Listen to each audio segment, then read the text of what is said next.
Começando pela CDL-FM, mais um Conectamente. Conectamente vai ao ar toda semana, falando de empreendedorismo, mas é empreendedorismo de uma forma muito ampla. Para quem está empreendendo, para quem pensa em empreender, para quem nunca ouviu falar, para quem quer ouvir falar, enfim, para quem acha que empreender é fundamental para a vida. E tenha certeza, é.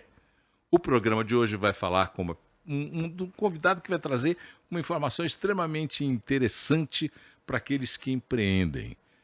Mas antes de apresentá-lo, eu vou pedir para o titular deste programa, Fernando Cardoso, vice-presidente da CDL-BH, para que fale um pouquinho sobre o tema.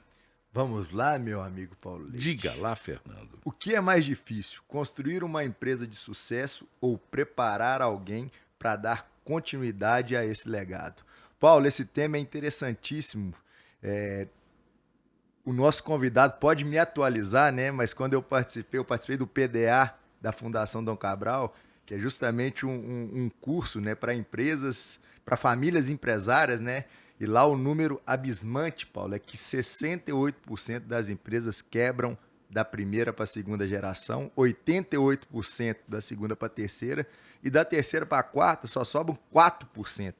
Então esse é um dos maiores fatores que atrapalham as empresas de postergar, né, os seus legados. E tem um convidado que é especialista nesse tema, né, Paulo? E muito advogado, especialista em planejamento sucessório e governança em empresas familiares, Ricardo Chamon. Que bom que você aceitou o nosso convite, porque esse é um tema que os nossos ouvintes e espectadores sempre nos abordam para que nós possamos falar. Sucessão familiar e planejamento empresarial para governança é um negócio muito sério.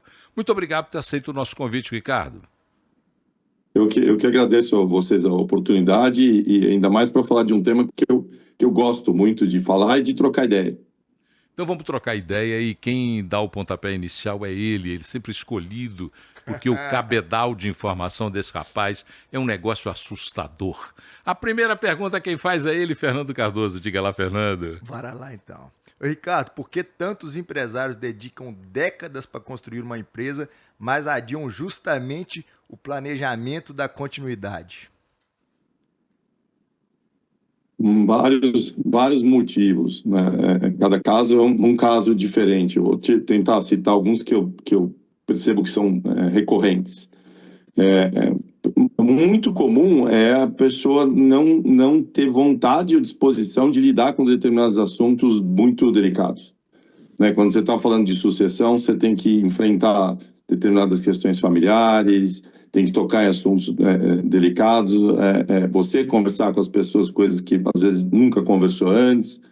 Então, isso é um motivo comum de ficar postergando, né? Eu vejo isso acontecer muitas vezes, de uma forma, talvez seja mais comum, né? Evitar criar problemas em família, atritos em família, ter que lidar com algumas verdades, com os resultados de algumas avaliações, né, pontos de vista. Isso eu acho que é bastante comum. Outro que eu acho que é comum é ficar esperando o ponto ideal, né? Nem sempre a pessoa dá tanto valor para aquilo que ela tem quanto ela deveria dar, né? Fica tentando resolver tudo antes de passar para frente e não percebe que a gente não é, né? A gente vive como se fosse imortal, mas nós não somos imortais, né? Então isso também é uma questão comum, ficar esperando o momento certo de passar. A terceira, eu acho que é desconhecimento mesmo. Muitas vezes a pessoa não tem uma visão muito clara, né? Principalmente quando você está em primeira geração, né? Quando a própria pessoa, né, quem está fazendo a transição, não foi herdeiro, ele muitas vezes desconhece totalmente esse assunto e não sabe nem por onde começar. Então a pessoa não sabe o que ela não sabe. E isso é um outro ponto em comum e, independente se ela for bem assessorada ou não, e se for boa ouvinte ou não, vai ficar bastante tempo sem saber até descobrir. Muitos empresários, a maioria deles, passam a vida inteira objetivando construir uma grande empresa. O que é mais difícil? Construir um negócio de sucesso ou preparar alguém para continuar esse legado? Eu acho que construir é mais difícil, né? Você ser bem sucedido, ainda mais num país como o Brasil, né? Você conseguir ter sucesso e de juntar um patrimônio, né? Ter uma atividade que justifique até esse tipo de preocupação de como você encaminhar o teu legado, transferir para a próxima geração. Eu acho que isso é muito mais difícil de fazer do que você fazer a sucessão, né? Eu não acho que seja tão complicado você encaminhar, organizar a sucessão. O ponto é querer fazer isso e fazer bem feito, tá? Então, eu não acho que seja algo tão complexo assim, de lidar, quanto é você montar uma operação de sucesso, ainda mais no nosso país que é tão complicado. Ô, Ricardo, a sucessão é um evento ou um processo? Quanto tempo antes ela deve ser preparada?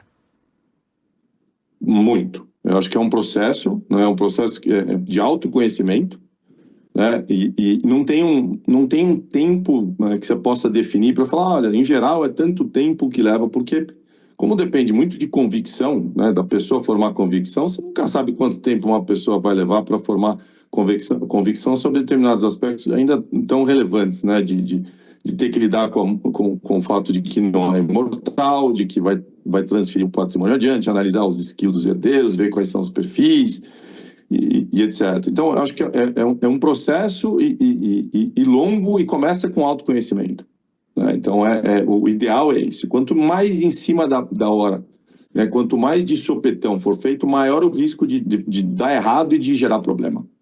E problemas sérios. Você falou 2 vezes de um mesmo tema, que é o tempo certo.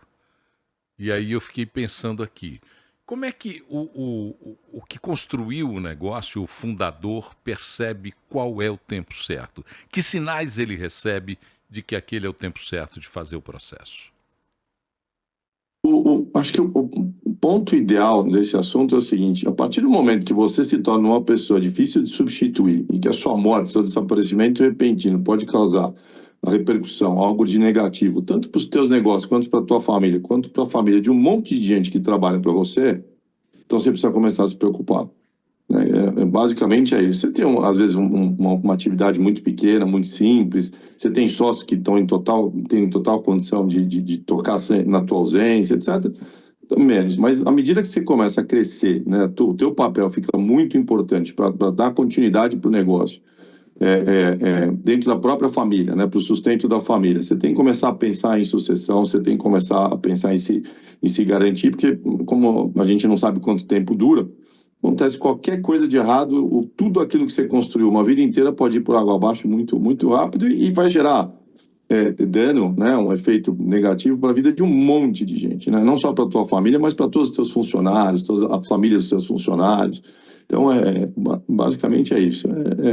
Você ter essa noção da tua finitude, né? E que você deve se precaver à medida que a tua morte, teu desaparecimento possa ter consequências graves para um monte de gente. O que mais destrói as empresas familiares? Os conflitos entre os herdeiros ou a ausência de governança? Ego.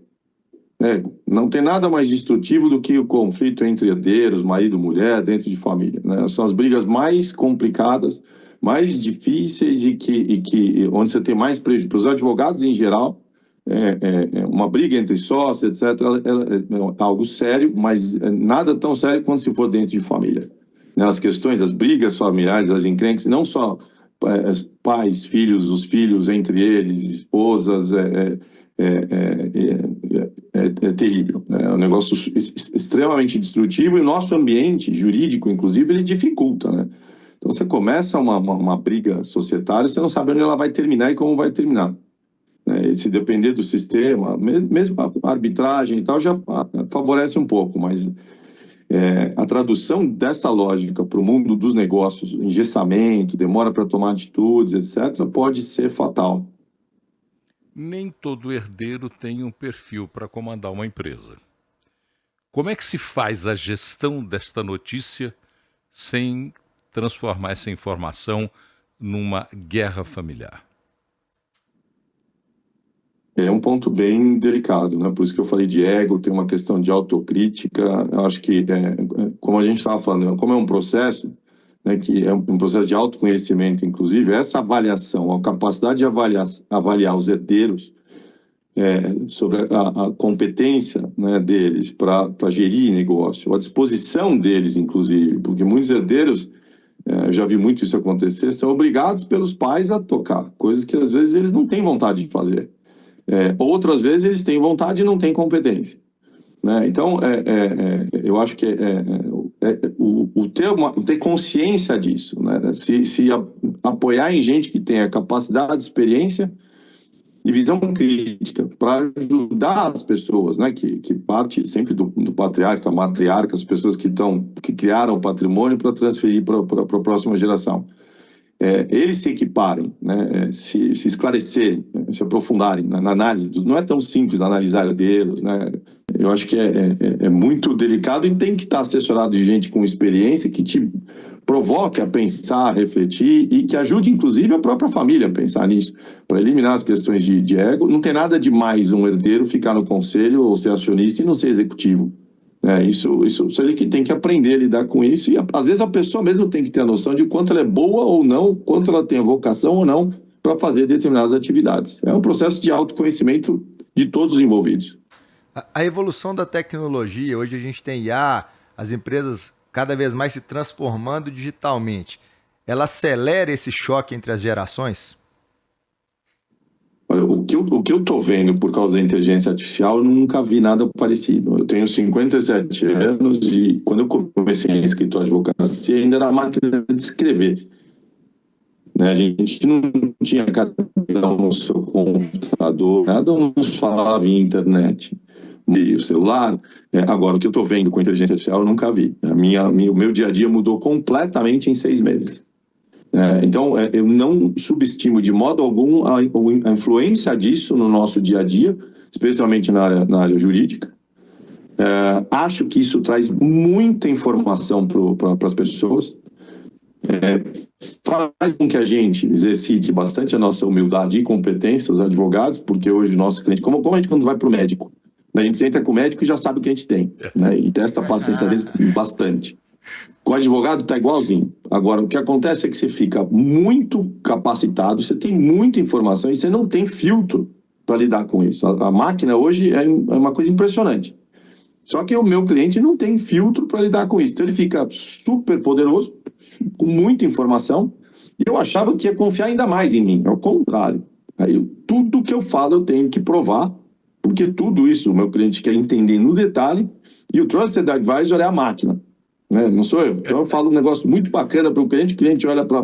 AI falou que você tem razão, que você está certo. Então, sem dúvida que isso vai modificar bastante. Eu acho que vai facilitar muito, mas vai incrementar, né? Ou seja, vai trazer muitas possibilidades e vai fazer com que a gente se aperfeiçoe bastante, inclusive nas questões de sucessão. Traz muita ferramenta. Não fica triste não, que eu dou consultoria de comunicação e a questão é a mesma, tá? É do mesmo jeito, não fica triste não, eu sofro do mesmo jeito. Não só os médicos e advogados sofrem com isso. Mas vamos lá. O sucessor precisa necessariamente vir da família? Como é que se toma a decisão, por exemplo, de colocar toda a família num conselho e começar a ter uma direção executiva profissional? Não tem que vir da família necessariamente, e aí é que a neutralidade é importante. Então, eu acho que, de um lado, falar em empresa familiar é algo bom, eu não acho ruim. Não acho que empresas familiares vão criar mais problemas do que em outros tipos de empresas, ao contrário. Então, não é para ter preconceito quanto a você ter sucessores dentro da família, inclusive nas funções executivas. A questão é competência. Então, para mim, pouco importa se é dentro ou fora. Não, pouco importa, porque eu até acho que existem ambições pessoais que também precisam ser levadas em consideração. Às vezes o pai quer muito que os filhos participem, os filhos querem muito. A questão é se você tem a competência necessária, se os filhos têm, vontade e competência para exercer aquela função. E se não tem também, até que ponto eles não podem adquirir ao longo do tempo. Então, daí, essa questão da competência tem que prevalecer. E isso pode ser feito com gente de fora, que vai assumir temporariamente para depois treinar os herdeiros para poderem substituir, ou de uma forma mais perene, ou dentro da família, se os herdeiros tiverem sido bem preparados e demonstrarem que têm habilidade, capacidade e vontade para exercer as funções executivas. A questão tem que prevalecer a competência. Não é playground, não é um brinquedo. Empresa, negócios, a gente está falando de coisa séria e a vida de um monte de gente, não só a riqueza da família, depende disso. A gente precisa ter sempre essa visão muito presente. Seguindo essa linha, É possível uma empresa familiar crescer sem profissionalizar a gestão?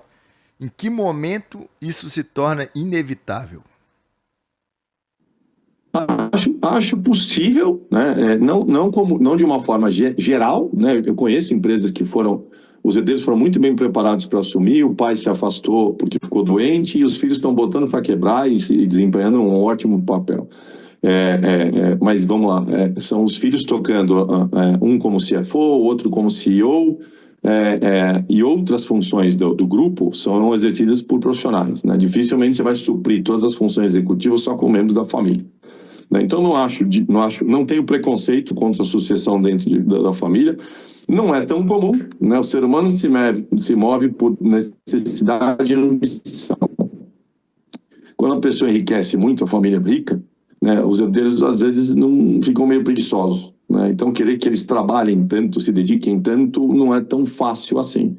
Mas, dependendo da educação da cultura familiar, às vezes trabalham até mais do que os outros, né, tem esse senso de responsabilidade e se forem capazes de desenvolver, né, suas habilidades, eu acho que, inclusive, o nível de confiança pode ser muito maior, só que aí tem que ter um capricho muito grande na questão da governança, né, porque você vai ter, às vezes, dois irmãos, um querendo mandar no outro e tal, isso é um negócio complicado. Então, quando você tem gente de fora, isso, teoricamente, é mais simples. Quando você tem gente da família ocupando cargos executivos, tem que caprichar ainda mais nessa parte de governança, de estabelecimento de regras, de convivência, etc.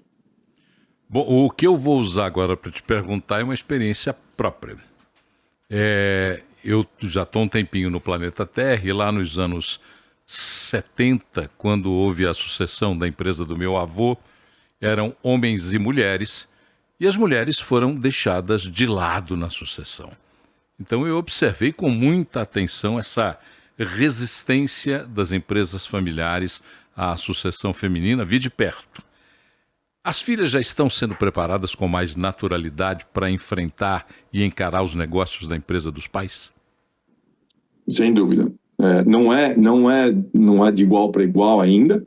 Acho que ainda a gente tem muito desafio, né? Não vou menosprezar isso, mas eu tenho alguns exemplos práticos, o que eu tenho visto no meu universo, óbvio que é limitado, mas as meninas estão sendo preparadas e às vezes, inclusive, desempenhando um papel até justamente por causa das barreiras e da dificuldade, elas vêm com muita vontade e muita capacidade de exercer suas funções. Não existe mais atualmente, pelo menos no meu mundo aqui, pais que tratem as filhas como sendo preteridas no processo sucessório. Não passou a ser incomum, e ao contrário, eu vejo grupos familiares, alguns gigantes, em que as meninas mandam e mandam muito bem, né? Então, isso é uma coisa que não acabou ainda tem problema, mas eu acho que justamente o fato das mulheres serem preteridas durante tantos anos, de terem enfrentado tantas dificuldades, fizeram com que elas tivessem muito mais gana, né, vontade, né, obstinação, e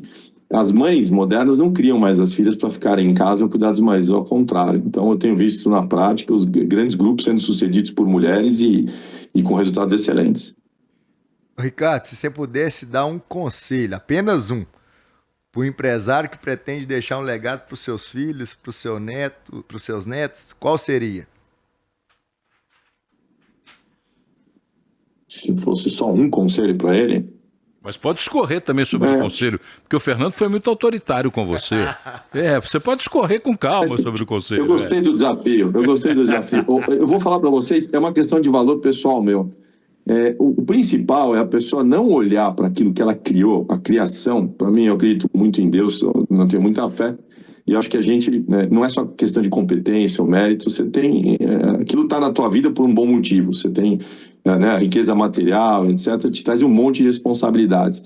E com isso, emprego e um monte de gente dependendo daquilo. Então, o principal conselho que eu daria, e que eu aprendi ao longo da minha vida e defendo muito, lembre-se que quando você for falar de sucessão e tratar disso, você está afetando a vida de um monte de gente, e não só dos teus familiares, né? E o ganha-pão de um monte de gente, não só dos teus familiares. Então, esse é o nível de responsabilidade e respeito que a gente tem que ter por aquilo que, às vezes, a gente teve a oportunidade de criar ao longo de uma vida inteira, mas não é só para gerar riqueza para a família, é para gerar riqueza para a sociedade, é para dar de comer e de estudo para um monte de gente. Então, tem que ter esse cuidado.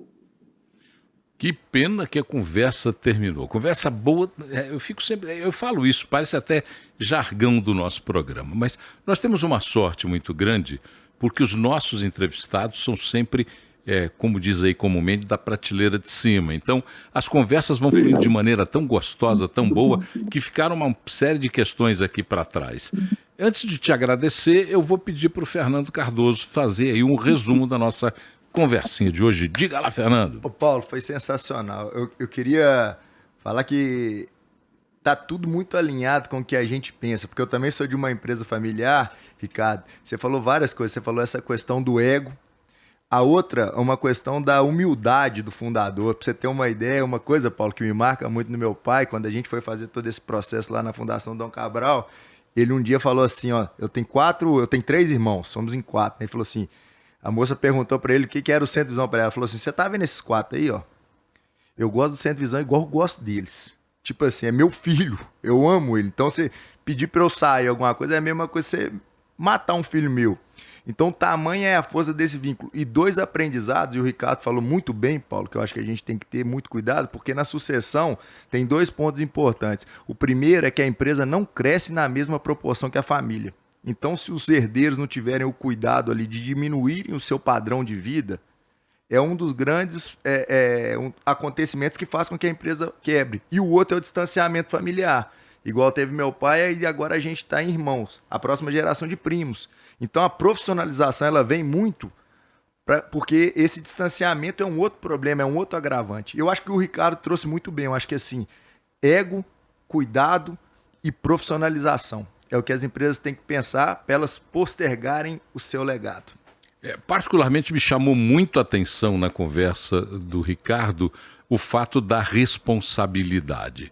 O empreendedor ele tem a responsabilidade direta pelo seu negócio, mas também com tudo aquilo que envolve os seus empregados, os seus fornecedores, os seus clientes.